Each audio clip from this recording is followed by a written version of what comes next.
Uchile TV presenta Las dos Constituciones. Hoy Natalia Morales nos hablará del Poder Judicial. Presenta Blanca Levín. Bienvenidas y bienvenidos. Soy Blanca Levín y hoy quiero invitarles a pensar un poco en el futuro de Chile desde este espacio virtual creado especialmente para las pantallas de Uchile TV. Es un espacio extraño, inventado, porque realmente no sabemos cómo será el Chile del futuro. Cómo será, por ejemplo, la naturaleza, cómo será la tecnología, la ciudad, cómo nos relacionaremos como sociedad. No tenemos el control sobre el futuro, pero en democracia sí podemos incidir en la construcción de la sociedad que soñamos. Y este 4 de septiembre tendremos como país la gran oportunidad de hacerlo al pronunciarnos sobre la Constitución que nos regirá en el futuro. Recordemos que la constitución de un país es, en términos generales, lo que determina el pacto político y social, es decir, cómo se organiza el Estado, cuáles son nuestros deberes, cuáles son nuestros derechos y nuestras libertades. La opción rechazo, que mantendrá vigente la Constitución de 1980, que fue creada durante la dictadura cívico-militar, para reemplazar la que teníamos desde el año 1925. Su redacción y supervisión fue encargada a la Junta Militar de Gobierno y ha sufrido varias modificaciones a lo largo de los años. La más importante de ellas en el gobierno de Ricardo Lagos Escobar. Sin embargo, 40 años después, en el año 2020, el 80% de la población aprobó la redacción de un nuevo texto.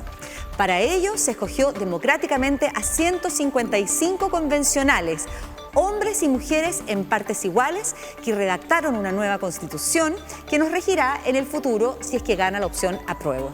Suena bastante simple, pero la verdad es que no lo es tanto, porque los textos de ambas constituciones son bastante complejos y técnicos. Para ello hemos invitado a distintas expertas y expertos que nos ayuden a compararlas para que usted y yo podamos comprender cuáles son las diferencias concretas que una u otra opción implican para el futuro de Chile. Veamos qué dicen las dos constituciones sobre sistema de justicia. La actual Carta Magna se detalla el funcionamiento del Poder Judicial y se establece que una ley orgánica constitucional determinará la organización y atribuciones de los tribunales que fueren necesarios para la pronta y cumplida administración de justicia en todo el territorio de la República. La misma ley señalará las calidades que respectivamente deban tener los jueces y el número de años que deban haber ejercido la profesión de abogado las personas que fueren nombradas ministros de corte o jueces letrados. La propuesta constitucional señala que el Sistema Nacional de Justicia está integrado por la justicia vecinal, los tribunales de instancia, las Cortes de Apelaciones y la Corte Suprema. Todos los tribunales estarán sometidos, a lo menos cada 5 años, a una revisión integral de la gestión por el Consejo de la Justicia. Respecto a los jueces y juezas, explicita que ejercen jurisdicción, son independientes entre sí y de todo poder o autoridad, debiendo actuar y resolver de forma imparcial. En sus providencias solo están sometidos al imperio de la ley. Hablemos de los sistemas de justicia. La nueva Constitución incorpora varios cambios en la regulación del Poder Judicial. El primero de ellos es la consagración de 2 derechos fundamentales nuevos: el acceso a la justicia, que asegura a las personas la posibilidad de recurrir ante tribunales, y la tutela judicial efectiva, que asegura la posibilidad de protección ante casos que amenacen o vulneren los derechos fundamentales. Esta incorporación implica el deber de reorganizar los sistemas de justicia con la finalidad de garantizar soluciones justas y oportunas a las personas. Otro cambio es la incorporación de nuevos principios, como la paridad y el enfoque de género. Conforme a estos, los sistemas de justicia deberán conformarse de forma paritaria, incorporando mujeres en todos los niveles. Adicionalmente, los jueces y las juezas deberán incorporar la perspectiva de género en sus fallos, asegurando que estos no reproduzcan estereotipos de género ni generen resultados discriminatorios. La nueva Constitución incorpora también cambios en la organización institucional del Poder Judicial. El principal de estos cambios es la separación de la aplicación de justicia de la función de nombramiento de jueces y juezas, administración de tribunales y organización del sistema de justicia. La primera de estas funciones, la aplicación de justicia, queda radicada en tribunales que conservan la misma estructura actual. Corte Suprema, Corte de Apelaciones y tribunales de instancia que pueden estar especializados por materia. La segunda función, es decir, la función de gobierno judicial, queda entregada a un órgano nuevo, el Consejo de la Justicia. Rara vez nos dan espacios para opinar en la tele, pero acá, en las dos constituciones, te escuchamos. O sea, yo creo que es sobre todo el proceso, cómo se gesta. Un mamarracho donde el 5% de la población tuvo mayor representación en redactar esta constitución. Es un vejestorio, no puede ser posible que estemos usando una constitución hecha durante época de dictadura en plena democracia. Sí. El ciudadano como participante, mucho más que, o sea, ahí no está. 15 capítulos que se supone que hablan de las necesidades como ciudadanas, humanas, creo que es una constitución participativa. Y que no une a los chilenos, que es altamente conflictiva y que ojalá no sea la constitución del país. No me veo reflejado en ella, ni representado por ella. Mira, por ejemplo, de la Constitución nueva, lo que más me gusta es que van a darle penas de cárcel a los políticos corruptos, que ya va a pasar el tema de la puerta giratoria con las clases de ética y todo eso. La otra Constitución fue ilegítima en su origen, y si bien es cierto que se le hicieron algunos maquillajes, pero no, la verdad es que cualquier cosa es mejor que esa Constitución. La gente se deja guiar de lo que ven en Facebook, lo que dicen los amigos, pero no son capaces de leer para generarse una idea propia de lo que realmente está escrito en la Constitución. Lo principal es leer la Constitución nueva y ahí ver si se aprueba o no se aprueba. La gente no se está informando, no está yendo el documento, sino está, como en muchos otros casos, repitiendo lo que escucha, y en muchos casos es información errónea. Porque hay mucha desinformación, hay mucho miedo de la gente que tiene plata y privilegios. Veamos qué dicen las dos constituciones sobre el Consejo Nacional de Justicia. En la actual Constitución se norma, en cuanto al nombramiento de los jueces, la ley se ajustará a los siguientes preceptos generales. La Corte Suprema se compondrá de 21 ministros. Los ministros y los fiscales judiciales de la Corte Suprema serán nombrados por el Presidente de la República, eligiéndolos de una nómina de 5 personas que, en cada caso, propondrá la misma Corte y con acuerdo del Senado. Los ministros y fiscales judiciales de las Cortes de Apelaciones serán designados por el Presidente de la República, a propuesta interna de la Corte Suprema. Los jueces letrados serán designados por el Presidente de la República, a propuesta interna de la Corte de Apelaciones de la jurisdicción respectiva. En la propuesta constitucional se establece que el Consejo de la Justicia es un órgano autónomo, técnico, paritario y plurinacional, con personalidad jurídica y patrimonio propio, cuya finalidad es fortalecer la independencia judicial. Está encargado del nombramiento, gobierno, gestión, formación y disciplina en el Sistema Nacional de Justicia. Sus atribuciones, entre otras, son nombrar previo concurso público y por resolución motivada todas las juezas, jueces, funcionarias y funcionarios del Sistema Nacional de Justicia. Además, efectuar una revisión integral de la gestión de todos los tribunales del Sistema Nacional de Justicia. En ningún caso incluirá las resoluciones judiciales, evaluar y calificar periódicamente el desempeño de juezas, jueces, funcionarias y funcionarios del Sistema Nacional de Justicia. Hablemos del Consejo Nacional de Justicia. En la Constitución actual, la Corte Suprema es el máximo órgano del Poder Judicial.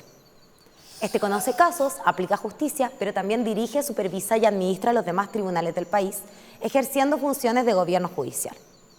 Los jueces y las juezas son nombrados por el Presidente de la República, quien selecciona a partir de las propuestas generadas por la Corte de Apelaciones o por la Corte Suprema, dependiendo de la jerarquía del juez. Solo para el caso de los ministros y ministras de la Corte Suprema se requiere contar además con el acuerdo del Senado. La nueva Constitución modifica lo anterior, incorporando un órgano autónomo nuevo, el Consejo de la Justicia. Esta incorporación implica los siguientes cambios. El Consejo desempeñará las funciones de gobierno judicial, dirigiendo, administrando y supervisando los tribunales del Sistema Nacional de Justicia. Por ejemplo, será quien evalúe a las personas que trabajan en el sistema, quien aplique sanciones disciplinarias y quien gestione los recursos.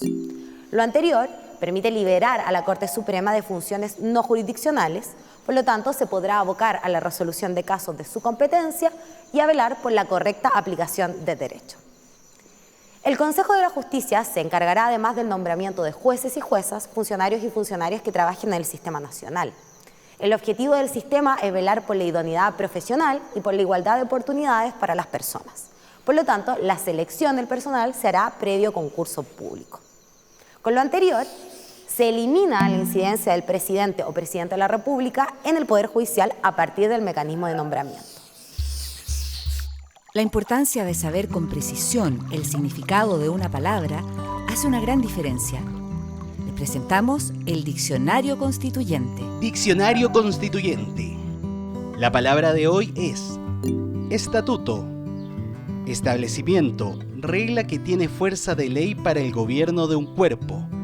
Ley especial básica para el régimen autónomo de una región, dictada por el Estado de que forma parte. Régimen jurídico al cual están sometidas las personas o las cosas, en relación con la nacionalidad o el territorio. En sentido general, toda ley, reglamento u ordenanza. Más concretamente, los pactos, convenciones, ordenanzas o estipulaciones establecidos por los fundadores o por los miembros o socios de una entidad, para el gobierno de una asociación, sociedad, corporación, sindicato, club, etc.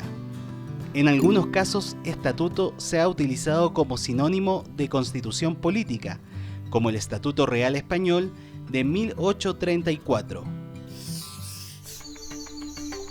Veamos qué dicen las dos constituciones sobre la justicia intercultural. La actual Constitución no cuenta con ninguna referencia a la justicia intercultural.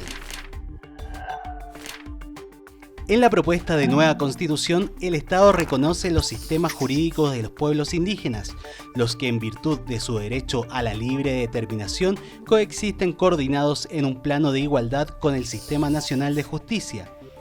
Estos deberán respetar los derechos fundamentales que establece esta Constitución y los tratados e instrumentos internacionales sobre derechos humanos de los que Chile es parte. La ley determinará los mecanismos de coordinación, cooperación y de resolución de conflictos de competencia entre los sistemas jurídicos indígenas y las entidades estatales. Es deber del Estado garantizar que los órganos que intervienen en el proceso respeten y promuevan el derecho a acceder a una justicia con perspectiva intercultural. Las personas tienen derecho a una asistencia jurídica especializada, intérpretes, facilitadores interculturales y peritajes consultivos, cuando así lo requieran y no pueden proveérselas por sí mismas. Hablemos de justicia intercultural. En la actual Constitución no existe referencia alguna a los pueblos indígenas, sus derechos ni sus sistemas políticos y jurídicos. ¿Qué es lo que propone la nueva Constitución? El nuevo texto reconoce el pluralismo jurídico, es decir, reconoce la existencia y la validez de los sistemas jurídicos indígenas compuestos por las autoridades ancestrales encargadas de aplicar justicia en cada uno de los pueblos de acuerdo a sus tradiciones y derecho propio. La justicia indígena resuelve problemáticas indígenas, no es una justicia ilimitada ni se extiende a todo tipo de materias. Será la ley la encargada de detallar qué asuntos quedarán entregados a este tipo de justicia. La nueva Constitución establece dos límites claros al respecto. La justicia indígena debe ceñirse estrictamente al respeto de los derechos fundamentales y asimismo queda sometido a la autoridad de la Corte Suprema, que será la encargada de resolver las impugnaciones que se deduzcan en contra de sus decisiones. Se debe aclarar que el pluralismo jurídico no rompe con la unidad del sistema. En palabras simples, tal como existen tribunales civiles que aplican derecho civil, tribunales laborales que aplican derecho laboral y tribunales penales que aplican derecho penal, se reconoce la validez de los sistemas jurídicos indígenas para resolver controversias indígenas en el marco de un sistema integrado. Además del pluralismo jurídico, otro principio de relevancia es la perspectiva intercultural que aplica en el marco del sistema nacional. De acuerdo a este, se debe considerar la diferencia cultural, las tradiciones, la lengua y los sistemas normativos indígenas al resolver casos que involucran a personas de pueblos originarios. Lo anterior no quiere decir en ningún caso que se deba fallar a favor de las personas indígenas, sino simplemente que el sistema jurídico debe prevenir la reproducción de estereotipos, discriminaciones o barreras en el acceso a la justicia. Todas las constituciones tienen particularidades que nos invitan a reflexionar sobre nuestro proceso. Acá, trivias magnas. La actual Constitución mexicana tiene 105 años, cuenta con 136 artículos y fue la primera constitución en la historia que incluyó derechos sociales. El documento ha sido traducido a más de 40 lenguas indígenas. La Constitución española tiene 44 años de vigencia y es la que más ha durado en la historia de ese país. Tras su promulgación en 1978, requirió ser completada con numerosas leyes orgánicas y ordinarias.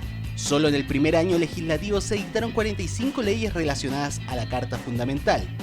La Constitución argentina data de 1853, sin embargo se le han hecho reformas en 1860, 1866, 1898, 1957 y 1994. Esta última incorporó importantes cambios en el sistema político y social. Por ejemplo, estableció que las provincias tienen la propiedad originaria de los recursos naturales existentes en su territorio.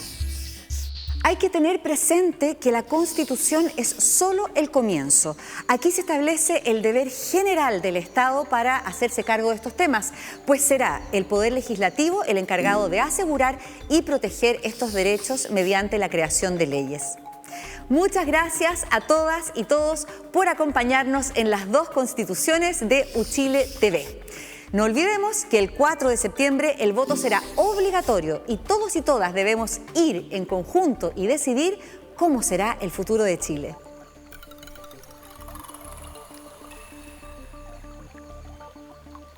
El futuro de Chile, ¿a dónde está? El futuro de Chile, ¿a dónde está? El futuro de Chile, ¿a dónde está? El futuro de Chile, ¿a dónde está? En ese